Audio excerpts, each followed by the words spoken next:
Hi everyone, I am Heather Markell from heatherbegins.com, and this is the second video in my series that I think I'm naming The Traveling Nomad, what happens when you trade stability to travel the world.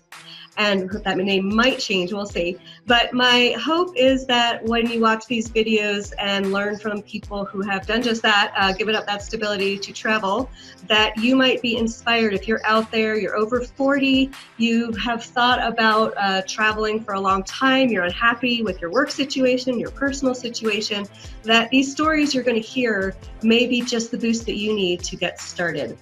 So with me today is Laura Oates. Thank you for being here. And so we're just going to have a chat and sort of answer, I'm going to ask some questions, we'll get some neat answers, and we'll see where we go. So Laura, right now, I know you're in between travel, but where are you right now? Oh, right now I'm in Washington, D.C. I am visiting, well, my parents. I'm from the UK and they've come to Washington, D.C. and we've met up. Great. And you've been on the road for 2 years, I think? 1 year. 1 year. Okay. And where in the year have you been so far? So I started off in Australia. My sister lives in Australia. So I started off in Australia for a few months, spending some time with my niece. And then I've been 9 months in Central America. Flew into Mexico and I've been to Belize, Guatemala, Honduras, El Salvador, and Nicaragua. Wow. I'm quite a slow traveler. Yeah, that's amazing. Why did you pick those specific regions? I've been to Mexico before in the past, and I'd spent a month traveling, a month off work traveling there, and just wasn't enough. I was one night, one day everywhere, and it was just awful rush, and I felt like I didn't get to see anywhere properly, so I wanted to do it properly this time. So wow. I went back. Cool. That's a great reason. So let us know what is the stability or the work that you left behind then a year ago? So I worked in one of the big corporates, big energy company in the UK, Yawn, if you know it. Beyond, did you say? Yawn. Yawn. Okay, yeah. And I worked in sort of marketing and strategy. It was a good job. I got paid a lot. I enjoyed it for a while, but it wasn't enough. Yeah. I didn't find it fulfilling in the long run. When you actually, that's a great point. When you say it wasn't enough and it wasn't fulfilling, do you have a sense of what was missing? I think I've always traveled a lot, taken a month off work at a time. They were a very generous employer, let me do that. But I always wanted more, and I think I was sitting in the office every day looking around, people looking pretty miserable, looking forward to their holidays, and everyone seemed to be spending their whole time looking forward to their holidays, not to being in the office. And I thought, well, why am I doing this? Yeah. I'd need to. That's a great point. You're not the first point. I think I felt the same when we have an employer that's generous and treats us pretty well, and yet we still have those feelings. I think that we're not alone in that. So thank you for sharing that viewpoint. So you left then because you felt sort of that you were looking around, that people were unhappy, that you were looking for something more. Any other reasons that were drawing you away from that stability?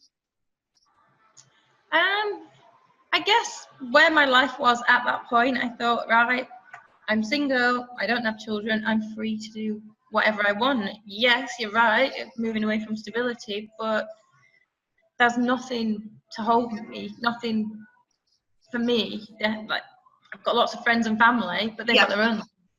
For my life, I've always wanted to travel, so there's nothing to hold me back. So what did you have to give up? I mean, we say stability, I can put my own words to that, but what's your version of the stability that you gave up? I guess for me, the stability is having your friends there, having your family there, having people there when you want it all the time, being able to go to the gym. I mean, you can't get out of shape on the road. There's so much you can't do. But yeah, I'm obviously work and income. Yes. Yep. I go without saying. But yeah, this life is so much more. Yeah. So when you left, did you have an idea of how long you were going to travel, or just we're going to do it till a certain point? No, I had a budget in mind, and I just thought I will go and see how it goes, and I was going to cheaper countries than where I come from, so my money should last longer, and just keep going, but figure out ways to potentially earn money on the way. I did a TEFL qualification before I left, so I can teach English, but I haven't done that yet. But it's still there. I could do that. And I have a lot of years of experience that I think I could probably, there's a lot of things I could do online.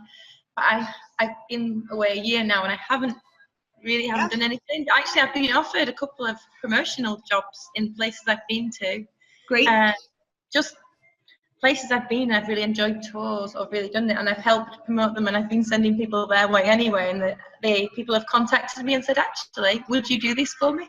Great. I don't even think they realise my age or anything, or they don't mind, you know, because like you're saying, over 40, but they don't care. Like, no, there's such a mix of travellers that I've met. Absolutely. And when you left at the beginning, did you have a goal in mind that you thought, well, I'm going to leave my job and go travel, and my goal is that at the end of it, this will happen, or I'll have this in my life?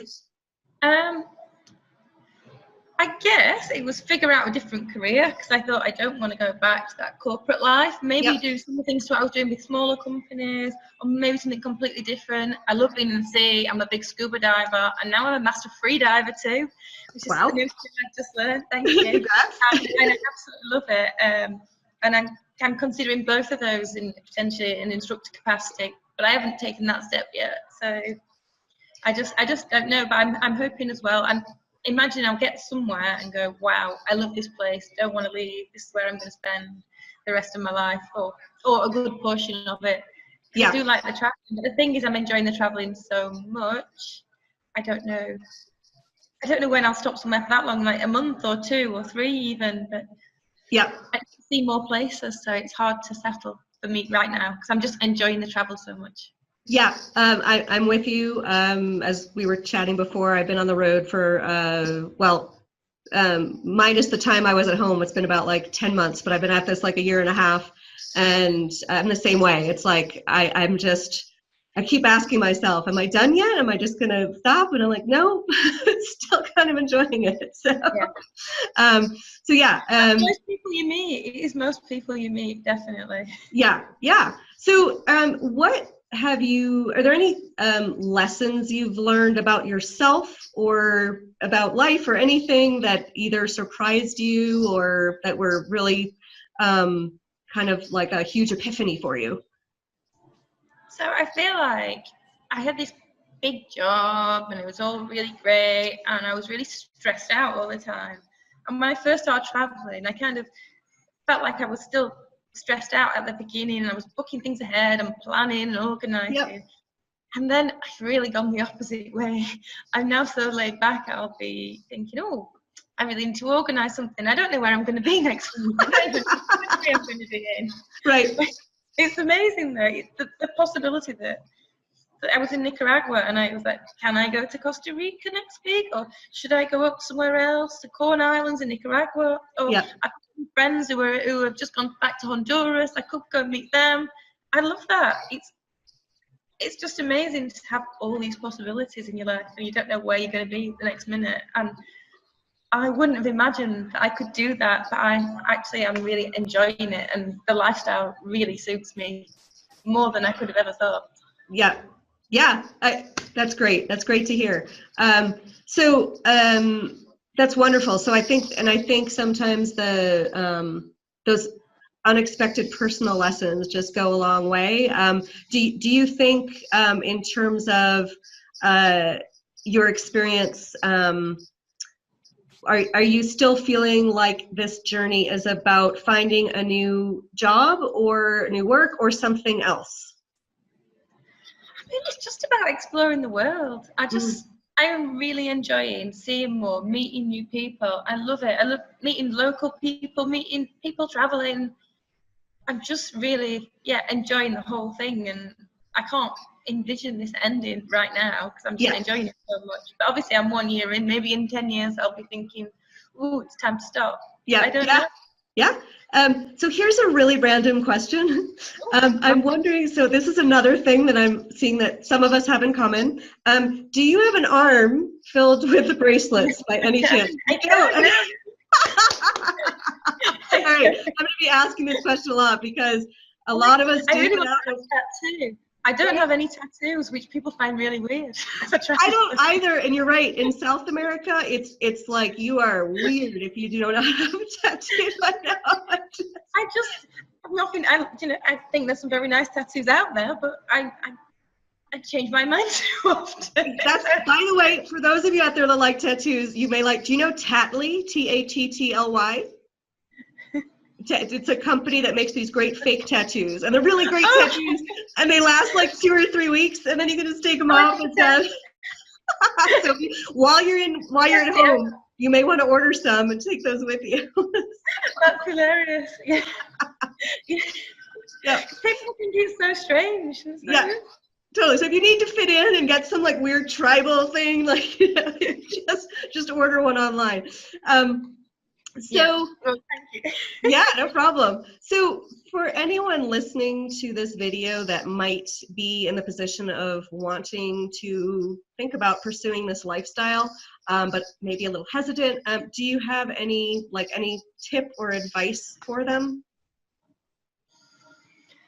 I don't know about tip or advice, but a lot of people have told me I'm brave, and I don't feel brave at all. But I think the decision for me was along the lines of, do I carry on in this life where I'm kind of getting more and more miserable, or do I do something that's completely away from this, but I really want to do and could be a lot of fun, but I don't know until I try it?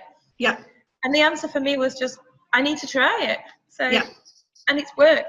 I'm loving it. I will never regret doing this. I can always go back. You can go back. You can get another job. Go back to your old life. Pretty much, I'm sure. Yeah. But I don't want to. Yeah, but isn't that great? Because especially once you get into your 40s too, I think we start worrying about like, well, what's our career trajectory? Can I? Will I? So you're saying basically that that's not part of your thought frame right now anyway. It's just you feel like if you wanted to go back and you needed to, you could do it. Yeah, absolutely. Yeah, and I don't see why not, but I really don't want to. Yeah, and I love what you said too about kind of getting job offers along the way. I think that's a neat part of travel too, that I think when you go into it, you just think, I'm leaving this one job and I might not be able to get another one. Oh my God. But then when you go and travel, I also have been offered random little jobs that I could do. And I think I never thought that would be a possibility. So yeah, a lot of people do. I'm speaking to people I know that they do, and yeah, it's a great thing. You know, you just get on with someone, you're helping them out, and then all of a sudden, yeah, this could be a job. Yeah, it's brilliant. Yeah, which is very cool. Cool. So any last comments or thoughts before we end the interview? I don't know. I just think if you're thinking about it, then do it. Don't keep thinking about it. Just do it. It's not as scary as it sounds. And when you get into a country, everything's so easy. You meet so many people, and you're never alone.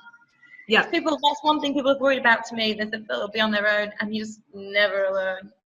You know, the difficulty is finding time to be alone and get stuff done. I have never had such a little amount of time to get things done because I'm so busy doing things with people, not doing things on my own, and I'm just really enjoying it. And anyone can do this. If I can, why not?